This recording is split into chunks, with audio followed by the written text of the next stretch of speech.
আসসালামু আলাইকুম লিসেনার, সবাই ভালো আছে আশা করি। আলহামদুলিল্লাহ আমিও ভালো আছি। বিম তো সবাই সাজায়, আজকে বিমের বিষয়ে আপনাকে কিছু কথা বলে আসেন। যদি ভালো লাগে অবশ্যই ভিডিওটা শেয়ার করে দিবেন, আর ভিডিওটা একটু লং হবে, সবাই দেখবেন।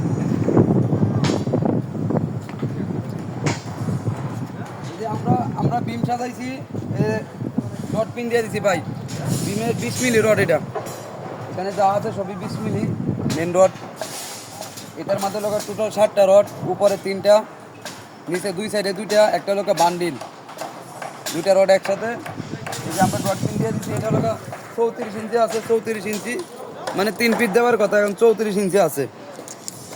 আপনারা ডট পিন দিয়ে দিবেন, আপনাদের কাজটা অনেক সুন্দর হবে। আর ডট পিন দিয়ে দিলে কাজটা কিন্তু অ্যাকুরেট হয়। আর অবশ্যই এই কলমের ভিতরে 2টা করে রিং দিয়ে দিবেন। 2টা করে রিং দিয়ে দিবেন। আমাদের বিমটার হাইট আছে 20 ইঞ্চি, 2টা করে রিং দিয়ে দিবেন।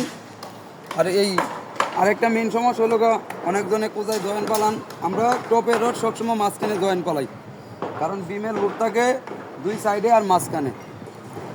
উপরে লুট থাকে হলো আপনার 2 সাইডে, আর নিচে লুট থাকে হলো মাঝখানে।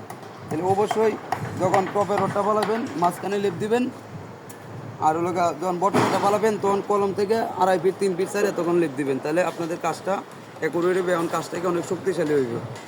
আজকের মতো এই পর্যন্ত, সবাই ভালো থাকবেন, আল্লাহ হাফেজ।